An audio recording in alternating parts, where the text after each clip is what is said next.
It is the 4th of November, 2021. This is the Sheep Guarding Llama Vlog, and I am Scott Allen Miller from Miami, Florida. We are staying at the Spring Hill Suites near the airport, and I'm doing these short videos because I have very little time to get them uploaded. I'm only able to do very, very short videos that upload on the slow hotel Wi-Fi before we have to leave, and I want to be able to keep everyone up to date as to what's going on. So that's why we're doing this format while we are traveling, and I just have very little time because I know for days out I'm going to be super busy.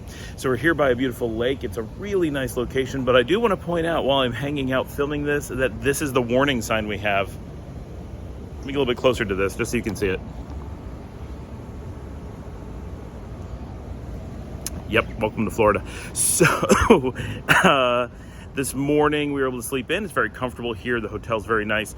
I had a 10 o'clock meeting, so I had to be up at about 9:30, which sounds like a very reasonable time to get up, but we were still up at 3 o'clock in the morning, and we have just that tiny bit of jet lag as we changed. We are now 2 hours ahead of our internal clocks at Nicaragua.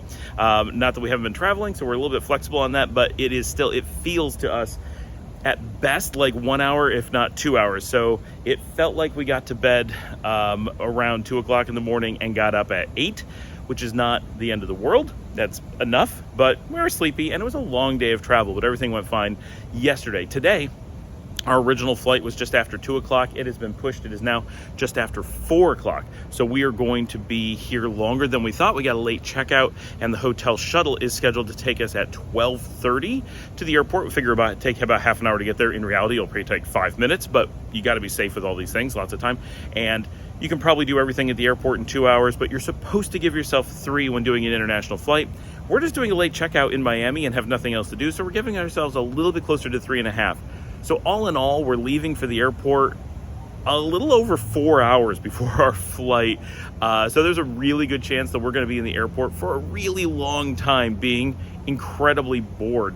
But that's okay, right? It is far better, especially on an international flight, and especially, this is just, we want to get home. We've been on the road for a long time, and we're all very tired, and we all have things we're looking forward to, and we would like to get back and just be able to enjoy being home. So we're working really hard to make sure nothing goes wrong, and we have a lot of luggage to deal with on this trip, with 4 giant suitcases, all of which are packed to the hilt at just under 50 pounds each.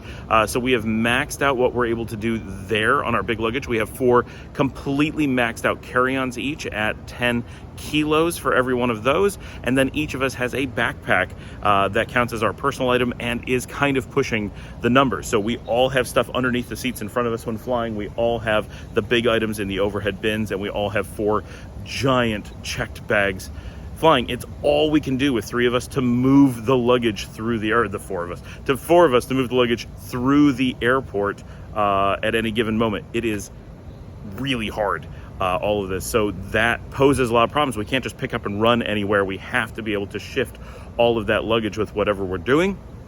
So that really makes the extra time that much more important.